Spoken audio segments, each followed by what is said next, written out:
ഗൾഫിലെ വലിയ ആശങ്ക. അതിന്റെ ഭാഗമായി ഇപ്പോൾ വരുന്ന വാർത്തയിൽ 4 മരണമാണ് ഗൾഫ് രാജ്യങ്ങളിൽ സ്ഥിരീകരിച്ചിരിക്കുന്നത്. അതിൽ UAE-യിൽ 3 പേർ, കുവൈറ്റിൽ ഒരാൾ എന്നതാണ് ഇപ്പോൾ വരുന്ന ഔദ്യോഗികമായ വിവരം. ഒപ്പം UAE-യിൽ 58 പേർക്കും കുവൈറ്റിൽ 32 പേർക്കും പരിക്കേറ്റു എന്ന വിവരവും സുരേഷ് വെള്ളിമുറ്റം പങ്കുവയ്ക്കുന്നുണ്ട്. ഖത്തറിൽ വിവിധയിടങ്ങളിലായി 16 പേർക്ക് പരിക്കേറ്റുണ്ട്.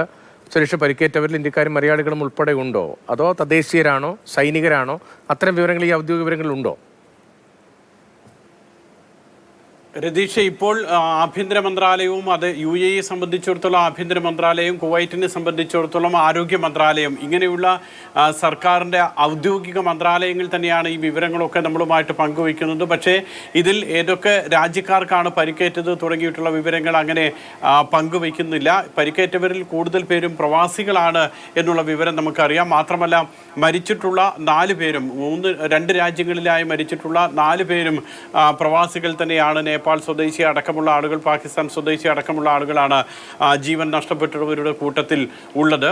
ഏതായാലും ഇനി സൈനിക ക്യാമ്പുകൾ നേരിട്ട് ആക്രമിക്കാൻ ഇതുവരെ സാധിച്ചിട്ടില്ലാത്ത, അല്ലെങ്കിൽ അത്തരത്തിലൊരു വിവരം നമുക്ക് ലഭിക്കാത്ത സാഹചര്യത്തിൽ സൈനികർക്കാർക്കെങ്കിലും ഏതെങ്കിലും വിധത്തിലുള്ള പരിക്കേൽക്കുകയോ മറ്റ് സംഭവങ്ങൾ ഉണ്ടാകുകയോ ചെയ്തിട്ടുണ്ടോ എന്നുള്ളത് ഇപ്പോൾ ഈ നിമിഷത്തിൽ നമുക്ക് വ്യക്തമല്ല. ഏതായാലും ഈ പരിക്കേറ്റവരിൽ ഏറ്റവും അധികം ആളുകൾ സിവിലിയൻസ് ആണ്, സാധാരണക്കാരാണ്. അതോടൊപ്പം തന്നെ ജീവൻ നഷ്ടപ്പെട്ടിട്ടുള്ളവരുടെ കൂട്ടത്തിലുമുള്ളത് സാധാരണക്കാർ തന്നെയാണ്. അപ്പോൾ സാധാരണക്കാർക്ക് നേരെയാണ് ഈ ആക്രമണത്തിന്റെ ഭാഗമായിട്ടുള്ള വലിയ പ്രത്യാഘാതവും ഉണ്ടായിട്ടുള്ളത് എന്നുള്ളതാണ് ഏറ്റവും സങ്കടകരമായിട്ടുള്ള കാര്യം. ഇതോടൊപ്പം തന്നെയാണ് കുവൈറ്റൊക്കെ പുതിയ നിർദ്ദേശം നൽകുന്നത്.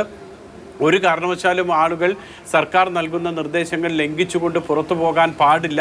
അത്തരക്കാർക്കെതിരെ ശക്തമായിട്ടുള്ള നടപടി ഉണ്ടാകുമെന്ന് കുവൈറ്റ് ആഭ്യന്തര മന്ത്രാലയം തൊട്ടു മുൻപ് ഇപ്പോൾ അറിയിച്ചിട്ടുണ്ട്. അതിൻ്റെ അർത്ഥം ഇനിയും ഒരുപക്ഷെ ആക്രമണ സാധ്യത കുവൈറ്റ് പ്രതീക്ഷിക്കുന്നുണ്ട്, അല്ലെങ്കിൽ GCC രാജ്യങ്ങളൊക്കെ തന്നെ പ്രതീക്ഷിക്കുന്നുണ്ട്. അപ്പോൾ അത്തരത്തിൽ ആക്രമണം ഉണ്ടായിക്കഴിഞ്ഞാൽ ആളുകൾ അപകടത്തിൽപ്പെടുന്ന സംഭവങ്ങൾ ഇല്ലാതാക്കുക, കുറയ്ക്കുക, കാഷ്വാലിറ്റി കുറയ്ക്കുക എന്നുള്ളതൊക്കെയാണ് ഇത്തരം നിർദ്ദേശങ്ങളിലൂടെ ലക്ഷ്യം വയ്ക്കുന്നത്. അതുകൊണ്ട് തന്നെ ആളുകൾക്ക് ഇപ്പോൾ ഓഫീസിൽ പോകേണ്ടതില്ല പലർക്കും.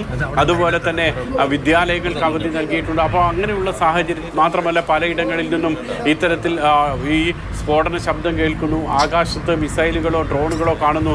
ഇങ്ങനെ ആളുകൾ ഇതൊക്കെ കാണാനോ മറ്റോ പുറത്തിറങ്ങരുതെന്നുള്ള ശക്തമായിട്ടുള്ള മുന്നറിയിപ്പാണ് ഈ ഭരണകൂടങ്ങളൊക്കെ നൽകുന്നത്. ഗൾഫ് രാജ്യങ്ങൾ മുന്നറിയിപ്പ് നൽകിയിട്ടുണ്ട്. ജോലി സമയത്തിൽ ഉൾപ്പെടെ പലതരത്തിലുള്ള ഇടപെടലുകൾ നടത്തിയിട്ടുണ്ട്. മുന്നറിയിപ്പും ജാഗ്രതയും തുടരണമെന്നതാണ് ഗൾഫ് രാജ്യങ്ങളിലുള്ള നിർദ്ദേശം.